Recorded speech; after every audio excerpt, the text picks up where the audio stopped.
तो आप सबका स्वागत है हमारे चैनल पर। स्वागत है। आशा करते हैं कि आप सभी स्वस्थ होंगे। तो आइए बिना अपने समय को व्यर्थ किए हुए ले चलते हैं आपको आज के अद्भुत विश्वासन की ओर। जैसे कि आप सभी ने आज के विश्वासन का शीर्षक पढ़ ही लिया होगा, तो आइए आपको लेकर चलते हैं आज एक ऐसे अद्भुत विश्वासन की ओर जहाँ पर 4 उपाय और अद्भुत आपको आज बताएंगे, जिससे आप अपने भाग्योदय को बहुत समीप ले आएंगे और आपका भाग्योदय अवश्य ही होगा।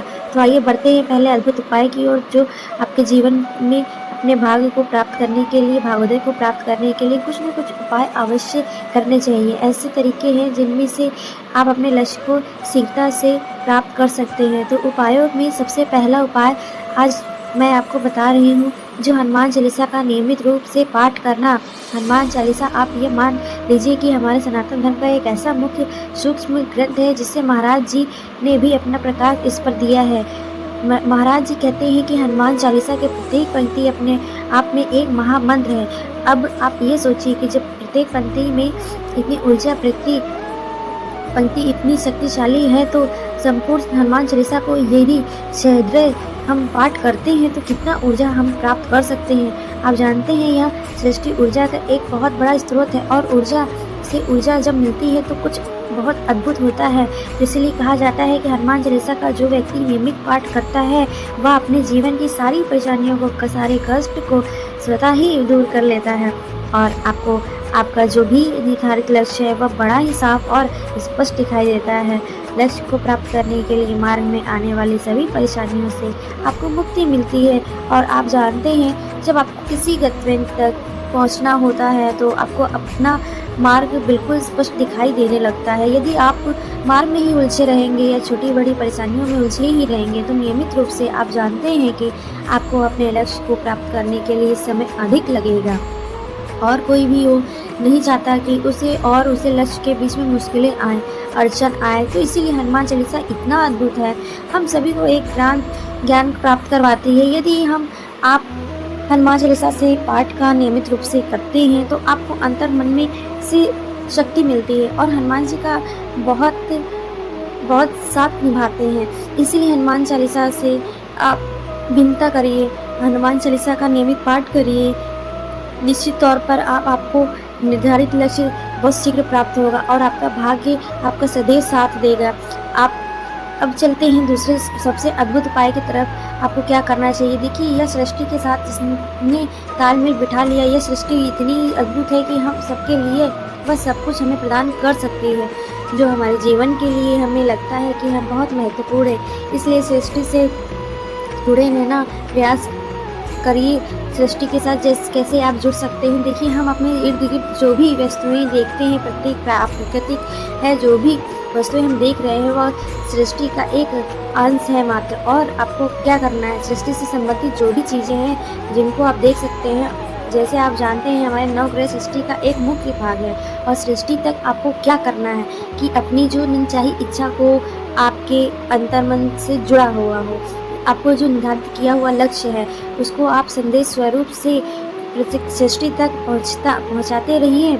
आपको सृष्टि को नियमित रूप से मस्तिष्क से अपने संदेश भेजना है कि अपने लक्ष्य की निर्धारित किया हुआ है। इसलिए आपको सुनना भी होगा। अगर हम दूसरे शब्दों में कहें तो अवश्य सुनना होगा कि प्रतिदिन अपने लक्ष्य के बारे में सोचते रहिए। जो जिस चीज़ को आपको प्राप्त करना है वह एक बार आपको पूरे दिन में जब भी आपको समय मिलता है उसे अनुभव करना बहुत ज़रूरी है। भौतिक रूप से उसको अनुभव करने के लिए अंतर मन में अभ्यास करते रहिए और इस सृष्टि को संदेश पहुंचाते रहिए कि आपको जीवन में क्या करना है, आपको लक्ष्य है। आपको अगर मिल जाता है तो उस लक्ष्य के मिलने पर आपको कितनी खुशी होगी। संदेश आपको सृष्टि तक पहुँचाते रहना है। इससे क्या होगा कि आपके लक्ष्य में आपको एक ऐसी प्रधान साधना प्राप्त हो जाएगी, आपको एक ऐसा अभ्यास प्राप्त हो जाएगा जिससे आपको ये लगने लगेगा कि आपका लक्ष्य अब बहुत दूर नहीं है, अब बहुत नज़दीक है। तो ऐसे संदेश पहुंचाने से सृष्टि आपके कार्य को और भी आसान कर देती है। तो यह है कि दूसरा सबसे अद्भुत उपाय की सृष्टि से अपना संदेश आप तक पहुँचाते रहिए। आपका लक्ष्य क्या है, वो सृष्टि को बताते रहिए कि उसके लिए सिर्फ़ इतना सा करना है कि आपको अपने लक्ष्य के बारे में जब भी आपको समय मिलता है, उसको अनुभव करना है। अंतर्मन से आइए बढ़ते हैं तीसरे सबसे अद्भुत उपाय की ओर। तीसरा अद्भुत उपाय है कि जीवन में जिनको भी आप गुरु मानते हैं, जैसे कि व्यक्तिगत तौर पर मेरे जो महागुरु हैं वह श्रद्धेय श्री हमारे महाराज जी हैं, जो उसी प्रकार से आपके जीवन में जो भी आपको अपने जिनको भी गुरु स्थान दिया है, जो भी आपके श्री गुरु हैं, उनसे आप एक नियमित रूप से सानिध्य में रहिए, उनके दर्शन करते रहिए, उनसे मार्गदर्शन प्राप्त करते रहिए। देखिए, एक छोटा-सा मैं आपको एक छंद सुनाती हूँ, जो आपने भी सुना होगा कि बिन गुरु ज्ञान कहाँ से पाए। तो इसलिए जीवन में सबके गुरु होने बहुत-बहुत आवश्यक है। गुरु कोई भी हो सकता है, आपके माता-पिता आपके गुरु हो सकते हैं, आपके शिक्षक आपके गुरु हो सकते हैं, आपके बड़े बुजुर्ग गुरु हो सकते हैं। ये गुरु का स्थान आप किसी भी को भी प्रदान कर सकते हैं, जो भी आप जिनसे भी आपको मार्गदर्शन प्राप्त होता हो, जिनको भी आप अपने गुरु के स्थान पर बिठाया हो, उनसे उनके साथ नियमित रूप से जुड़े रहिए, उनका आशीर्वाद लेते रहिए, उनसे मार्गदर्शन लेते रहिए। क्योंकि मैं आपको उदाहरण स्वरूप यही समझाना चाहूँगी कि श्री महाभारत में आपने देखा भी होगा कि गुरु द्रोणाचार्य ने जैसे अर्जुन को कर्ण है, बहुत सारे हमारे ऐसे नायक हुए हैं श्री महाभारत में, जिन्होंने गुरु को परम स्थान दिया था। और गुरुओं को परम स्थान हमारे सनातन धर्म में सदैव बताया गया है। इसीलिए जो जन गुरु के सानिध्य में रहते हैं, उनसे आशीर्वाद प्राप्त करते रहते हैं, वे अपने जीवन में कभी असफल नहीं होते हैं। तो इसलिए अपने गुरुदेव के साथ आपका जुड़ाव बड़ा मजबूत होना चाहिए, उनसे जीवन में आशीर्वाद एवं मार्गदर्शन प्राप्त करते रहना चाहिए। गुरुओं को से आपको जो है बहुत ताकत मिलती है, बहुत बल मिलता है आपके विचारों में, आपके जीवन में। और जीवन में कोई ना कोई ऐसा अवश्य होना चाहिए, जब आप मुश्किल दौर से गुजर रहे हों तो आपको सही मार्गदर्शन प्राप्त करते रहे। तो यह था तीसरा अद्भुत उपाय। चौथा अद्भुत उपाय यह है कि जीवन में जब भी कोई भी कठिन समय या कठिन घड़ी आती है, उस समय जब समय आपकी परीक्षा ले रहा होता है, तो उस समय आपको बिल्कुल घबराना नहीं है, क्योंकि आपको यह निश्चित कर लेना है कि मस्तिष्क में समय चलनमान है। यदि यही अच्छा समय हो तो समय भी स्थिर नहीं रहेगा, अच्छा है तो बुरा होगा, ये बुरा है तो अच्छा भी होगा। इसलिए आपको सदैव ये प्रयास करते रहना है और स्वयं को ये एहसास, ये अभ्यास कराते रहना है कि समय चलमान है। इसलिए कभी भी किसी भी समय को स्थिर मत समझिए कि अगर अच्छी स्थिति है तो वो वैसे ही काम न करेंगे। जीवन में सभी सदैव अच्छा समय नहीं रहता है, क्योंकि समय चलमान है। तो इसलिए कठिन परिस्थितियों में बिल्कुल मत घबराएं। आपको आपके इष्ट पर बिल्कुल भरोसा होना चाहिए, अटल भरोसा होना चाहिए, और मुश्किल दौर में ईश्वर के सानिध्य में जाने से बिल्कुल भी हिचकिचाना नहीं चाहिए। हमने बहुत से ऐसे अन्य दर्शकों से संदेश पढ़े हैं, जिनसे एक ही बात लिखी है कि हमने बहुत प्रयास किया, हम गुरु जी के सानिध्य में भी हैं, महाराज से भी जुड़े हुए हैं, लेकिन हमारा बुरा दौर गुजरता ही नहीं है। देखिए, ये शिकायत करना आप छोड़ दीजिए। यदि आपको अपने इष्ट पर भरोसा है, आपको अपने गुरु पर भरोसा है, तो कभी भी घबराइए मत। आपके साथ उनका आशीष सदैव बना रहेगा, आपके इष्ट का सदैव आशीष आपके सदैव हमेशा बना रहता है। तो इसलिए समय को कभी भी स्थिर मत समझिए, मानिए और बुरा भी मत मानिए। जो आज स्वयं को संभाल कर रखिए, बड़ा मजबूत एवं अटल बना करके ये रखिए।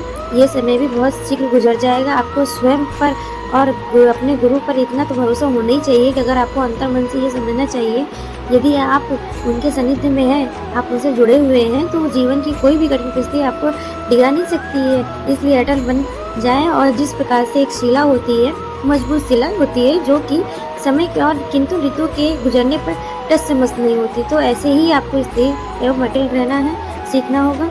क्योंकि आपका अटल प्रभाव आपको बुरा समय में संजो के रखेगा, संभाल के रखेगा। और सदैव यह इतिहास गवाह है कि जिन्होंने भी जीवन में सफलता के उच्च आयामों को प्राप्त किया है, उन्होंने बुरे दौर में कभी भी स्वयं को खोया नहीं है, वे अटल रूप से खड़े रहे हैं, शिला के समान। इसलिए आपको यह सिखाना होगा, अपने मन को मजबूत करना सिखाना होगा कि समय चाहे कितना बदल जाए, लेकिन आपको डिगा नहीं सकता है, आपको कोई हरा नहीं सकता है। तो यह थे 4 अद्भुत उपाय जो मैंने आपको बताया, जो निश्चित तौर पर आपके भाग्योदय में आपके लिए बहुत सहायक बनेंगे।